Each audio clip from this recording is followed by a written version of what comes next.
Sri Kuberan TV நேயர்களுக்கு அடியேன் உங்கள் சிவயோகி சிவசக்திமான் சுவாமிகள் வணக்கத்தை தெரிவித்துக் கொள்கிறேன். வாக்கிய பிரகாரம் சனி பெயர்ச்சி பலன்கள் சொல்ல போகிறேன். ஏன் சந்தோஷமாக பேசுகிறீங்க? நல்ல பலன் தான் சொல்ல போகிறேன், அதனால தான் சந்தோஷமாக சொல்கிறேன். சனி பகவான் இது நாள் வரைக்கும் கும்பராசியில் சொந்த வீட்டில் இருந்தார். அதுக்கப்புறம் பார்த்தீங்கன்னா இப்போது மீனராசிக்கு வரப்போகிறாரு. அது குருவோட வீடு, சுப கிரகத்தோட வீடு. சுபரோட பாபர் சேரும் பொழுது சுப கிரகமாக தான் ஆகிவிடுவார். அதனால் அவருடைய பலன்களும் நல்ல பலன் தான் இருக்க போகுது. 12 ராசிக்கு உண்டான சனிப்பயிற்சி பலனை பார்க்க போகிறோம். பார்க்கலாமா? மீனராசிக்காரங்களுக்கு எங்கள் ராசியில் தான் வந்துட்டார், என்ன பண்ண போகிறான்னு தெரில, ரொம்ப பயமாக இருக்குது. அப்படி நீங்கள் பயப்படுறாளா? கண்டிப்பாக இல்லை, நீங்கள் பயப்பட மாட்டீங்க. எதை பார்த்தாலும் ஏற்றுக்கக்கூடிய தன்னம்பிக்கை உடையவங்க தான். டேக் இட் இஸ் பாலிசின்னு சொல்லக்கூடிய அம்சத்தில் பிறந்தவங்க தான் நீங்கள் மீனராசிக்காரங்க. மற்றவங்களை கவர்ந்து இருக்கக்கூடிய அம்சமாக உள்ளவங்க தான் நீங்கள். எல்லாராலையும் பாராட்டப்படக்கூடியவங்க தான் நீங்கள். அப்புறம் என்ன உங்களுக்கு கவலை? ஜென்ம சனி வந்தாலும் அவருடைய பார்வை பலன்கள் ஒன்று இருக்குது இல்லையா, அதையும் பார்க்கணும்ல. ஜென்மசனி என்ன பண்ணும்? உங்களை செயல்படுத்த முடியாமல் தடுக்கும். அவ்வளோதான் விஷயம். ஒரு இடத்துக்கு போகணுன்னா போக மாட்டீங்க, அப்புறம் பார்த்துக்கலான்னு வைங்க. ஒருத்தரை சந்திக்கிறதுக்குன்னா கொஞ்சம் தள்ளி போடுவீங்க. வாய்தா போடுறாங்க இல்லையா, ஒரு கேஸ் நடந்தால். இப்போ அப்படி தானே ஆயிடுத்து. வாய்தா போட்டால் என்ன, தள்ளிக்கிட்டே போகும்னு அர்த்தம். அது மாதிரி தான் இந்த பலன்கள் நடக்க போகுது இந்த ஜென்மசனியில். ஆனால் அதுக்கு குறைக்கிறதுக்கும் அதை அந்த பிரச்சனையை தீர்க்கறதும் தானே சொல்ல போகிறேன். அப்படின்னா உங்களுக்கு கவலை. கவனமாக கேட்டுங்க. ஜென்ம சனியில் குழப்பங்களாக இருக்கும், ஒரு தெளிவான சிந்தனை இல்லாமல் இருக்கும், யார் நல்லவங்க யார் கெட்டவங்க தெரியாமல் இருக்கும். இதை தான் செய்யும். அப்போ என்ன பண்ணணும்? உங்களுக்கு ஒரு கைடு வழிகாட்டி இருக்கணும் தானே.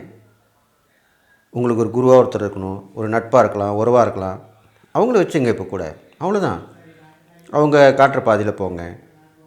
அவங்க இது வரைக்கும் உங்களுக்கு நல்லது தானே செஞ்சுருப்பாங்க, இப்போயும் நல்லது தான் செய்ய போகிறாங்க, இனிமேல் நல்லது தான் செய்ய போகிறாங்க.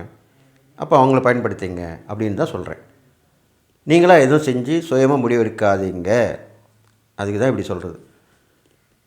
அது சொல்லக்கூடியவங்க உங்களை வெல்விஷராக இருக்கணும். அது மூலம் கவனமாக பார்த்துங்க. அவங்க நல்லது தானே, உங்கள் மேலே அக்கறை உள்ளவங்க நல்லது தானே சொல்லுவாங்க. அது மாதிரி கேட்டு நடந்துவாங்க. எந்த ஒரு விஷயமா இருந்தாலும் ஷேர் பண்ணிங்க. அப்படி செஞ்சுட்டு பண்ணுங்கள். இருந்தாலும் குருவோட வீட்டில் வந்து இருக்கிறனாலையும் குருவோட வீட்டை பார்க்கறனாலையும் உங்களுக்கு நல்ல நல்ல விஷயங்களும் நடக்கும். இந்த ஜென்ம சனி காலத்தில் நல்ல குரு உங்களுக்கு அமைவார். சந்தோஷம் தானே? அவர் மூலிமா நல்ல விஷயம் நடக்கும்.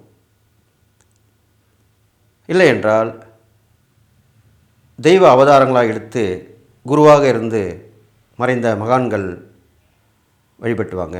வியாழக்கிழமையில் விரதம் இருங்க. பெரும்பாலும் வியாழக்கிழமையில் மௌன விரதம் இருப்பது மீனராசிக்காரர்களுக்கு இந்த சனி பயிற்சியில் சொல்லக்கூடிய முக்கியமான அறிவுரை. கண்டிப்பாக கேட்பீங்க, கேட்டுதான் ஆகணும். மௌனமாக இருங்க, அதிகமாக பேசாதீங்க. வியாழக்கிழமையில் மட்டும் அப்படி இருங்க. ஒரு குருவை தேர்ந்தெடுத்து அவர் வணங்குவாங்க, அவருக்கு விரதம் இருந்துவாங்க. குருமார்களை போற்றி பாராட்டுங்க, அவங்களை உதவி ஒத்தாசை பண்ணுங்கள். இப்படி பண்ணிட்டு வாங்க. அடுத்ததாக உங்கள் 3ஆம் இடத்தை பார்க்குறாரு இல்லையா சனி பகவான். 3, 6, 11 பார்த்தா நல்லதுன்னு சொல்லியிருக்கேன் ஏற்கனவே. அப்போ 3ஆம் இடத்தை பார்க்கும்போது இந்தனுடைய பலன் நல்லது தான் நடக்கும், பார்வை பலனும் நல்லது நடக்கும். இருக்க இடத்த விட்டுருங்க, அதை மறந்துடுங்க. 3ஆம் இடத்தை பார்ப்பதால் நல்ல ஒரு துணிச்சலான விஷயத்தில் ஈடுபடுவீங்க. அந்த தைரியம் வந்து கூட சேர்ந்துக்கும். அது மூலிமா அதில் ஈடுபட்டு வெற்றி பெறுவீங்க. அவனால் வரமாட்டான்னு நினச்சா வந்துட்டான், இதில் எப்படி ஜெயிச்சான்னு தெரியலையே, அப்படி தான் எல்லோரும் நினைப்பாங்க.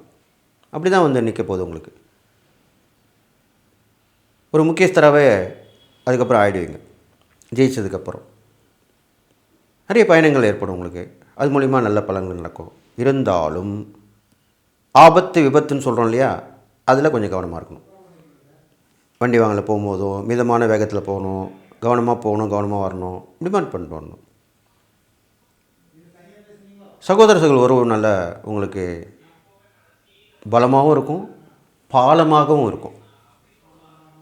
புரிஞ்சிருப்பீங்கன்னு நினைக்கிறேன். அப்போது அந்த உதவிகளை நீங்கள் கண்டிப்பாக பெற்று சந்தோஷமாக இருங்க. அது இல்லாமல் மனைவி வழி உறவு, கணவன் வழி உறவு, இவங்க மூலியமாகவே சரியான நேரத்தில் சரியான உதவி கிடைக்கும். இது கண்டிப்பாக கிடைக்கும். அதுதான் அந்த நேரம், அதுதான் இப்போ சொல்லியிருக்கு. அது ஒரு சைடு சப்போர்ட்டாக தான் இருக்கும். இந்த உதவி கிடைக்கல நினைக்கும் போது இந்த உதவி கிடைக்கும். இது முக்கியமான உறவு, அது முக்கியமான உதவியாகவும் இருக்கும். இது இல்லாமல் நீங்கள் ஏற்கனவே உதவி பண்ணியிருப்பீங்க இல்லையா,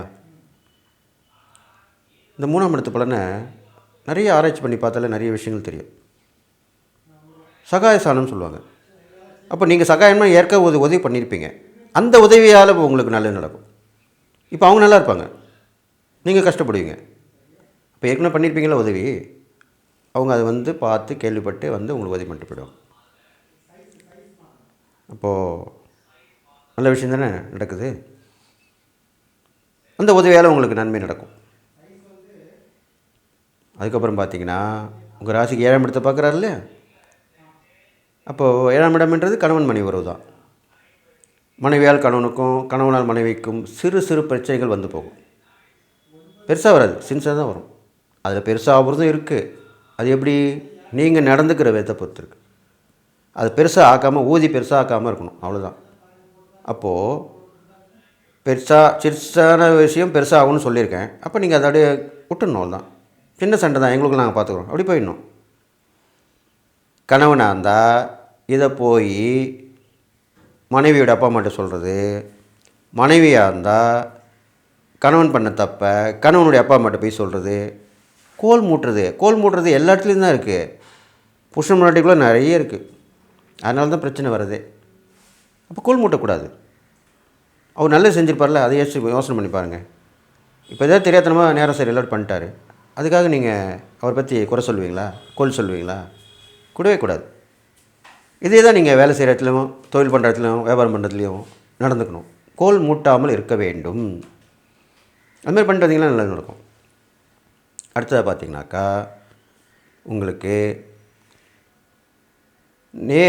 நேர்மையான வழியில் வருமானம் வரும். அது எப்படின்னாக்கா ஒரு பயணம் அமையும், அது மூலிமா போயிட்டு நேர்மையான முறையில் அணுகி நேர்மையான செயலை செஞ்சு வந்தீங்கன்னா கண்டிப்பாக நல்லா நடக்கும். குறுக்கு வழியில் போனாலோ, மறைமுகமாக லஞ்சம் போன்ற விஷயங்களை இறங்கினாலோ, மறைமுக பொருட்கள் வியாபாரம் செஞ்சாலோ கண்டிப்பாக தண்டனை பெறுவீங்க. முக்கியமாக சொல்லி ஆகணும். நல்லது சொல்லும்போது கெட்டதுன்னு சொல்லி தான் ஆகணும். நீங்கள் செய்யக்கூடிய தொழிலோ வியாபாரமோ நேர்மையான முறையில் நல்ல முறையில் இருக்கணும். இப்போது ஒரு உதாரணத்தை சொல்லணும்னா, இப்போது சமீபத்தில் பார்த்தீங்கன்னாக்கா போதைப் பொருட்கள்லாம் நிறைய விற்பனைக்கு வருது. அது மூலிமா நிறைய பேர் சம்பாதிக்கிறாங்க. அந்த மாதிரி உங்களுக்கு வாய்ப்பு அதை நீங்கள் செஞ்சிங்கன்னா கண்டிப்பாக தண்டனை தான் பெறுவீங்க. அதை செய்கிறவங்கள கண்டுபிடிச்சி திருத்தினீங்கன்னா கண்டிப்பாக நல்லது நடக்கும். அவங்களுக்கு தண்டனை வாங்கி கொடுக்கணும், அவங்கள திருந்துறதுக்கு ஒரு வழி கொடுக்கலாம், அவங்களுக்கு அட்வைஸ் பண்ணலாம், தப்பு கிடையாது. இது மாதிரி பண்ணிட்டு வாங்க. தவறான பழக்க வழக்கத்தில் இருக்கவங்கள நல்ல நிலைமை கொண்டு வாங்க. இது ரொம்ப முக்கியமான விஷயம். மீனராசிக்காரர்கள் இந்த சனி பயிற்சியில் பண்ணக்கூடிய விஷயம் என்னவென்றால், குடிகாரர்களாக இருக்கவங்களை திருத்துறதும், போதைப் பொருளுக்கு அடிமையானவர்களை திருத்தி நல்ல வழி கொண்டு வருவதும் முக்கியமான சூட்சுமமான பரிகாரம். இப்போ இந்த ஜென்ம சனி பலன் குறைஞ்சிரும் நீங்கள் இது பண்ணிங்கன்னா. இதெல்லாம் யாராவது சொல்லியிருக்காங்களா? சொல்ல மாட்டாங்க. ஆண்டு அனுபவித்து இருந்தால் தான் சொல்ல முடியும். அப்போது இந்த 2 விஷயத்தில் நீங்கள் ஈடுபடுங்க. கண்டிப்பாக உங்களுக்கு இது ஒரு பரிகாரம் தான். உங்களுக்கு நல்ல விஷயம் தான் நடக்கும், கெட்டதெல்லாம் போயிடும். என்னப்பா ஜென்ம சனியில் அவர் அப்படி சொன்னார், இவர் இப்படி சொன்னார், கஷ்டம் வரனார், பிரச்சனை வரனார், ஒன்றுமே வரலையே. நீங்கள் செஞ்ச நல்லது, நான் சொன்ன முறையை நீங்கள் பயன்படுத்தி செஞ்சிங்கன்னா கண்டிப்பாக நல்லது நடக்கும். நீங்கள் செய்யக்கூடிய இறை வழிபாடுன்னு பார்க்கும்போது உங்கள் ராசிபதி குரு பகவான் முருகர். அந்த முருகரில் யார்? திருச்செந்தூர், கடற்கரை வீட்டிற்கும் திருச்செந்தூர் ரொம்ப விசேஷமான ஸ்தலம் அது. அந்த முருகரை வழிபடலாம். அப்படி இல்லைன்னா அந்த முருகர் கோயில் போனீங்கன்னா அந்த பேரை யூஸ் பண்ணி திருச்செந்தூரில் இருக்கிற சுப்பிரமணிய சாமி என்ன பேர் வருதோ அந்த பேரை யூஸ் பண்ணி திருச்செந்தூர் முருகா கூட சொல்லலாம். அது மாதிரி வழிபட்டு வாங்க. தான தர்மங்கள் நான் சொல்லியிருக்கேன். இன்னமும் என்ன சொல்ல வரணும்னா, பாத யாத்திரை போகிறவங்களுக்கு உதவி பண்ணுங்கள். அது மீனராசிக்காரங்களுக்கு ரொம்ப விசேஷமான சூட்சமான பரிகாரம். கோயில்களுக்கு பாத யாத்திரை போகிறவங்களுக்கு அன்னதானம், தண்ணி கொடுக்கறது, தானம் பண்ணுறது, தர்மம் பண்ணுறது எல்லாமே செய்யலாம். அவங்க என்ன தேவையோ அதை கேட்டு செய்யலாம். இது பண்ணிட்டு வந்தீங்கன்னா நல்லது நடக்கும்னு சொல்லி, இந்த ஜென்ம சனி உங்களுக்கு பெரிய பிரச்சனை இல்லை, இந்த பார்வை பலன்லேயும் நல்ல பலனும் நடக்க போகுது. ஸ்ரீ குபேரன் டிவியை பார்த்தமைக்கு நன்றிகள். மேலும் இது போன்ற தகவல்களை தெரிந்து கொள்ள ஸ்ரீ குபேரன் டிவியை சப்ஸ்கிரைப் செய்யுங்கள். மறக்காமல் பெல் ஐக்கானை கிளிக் செய்யுங்கள்.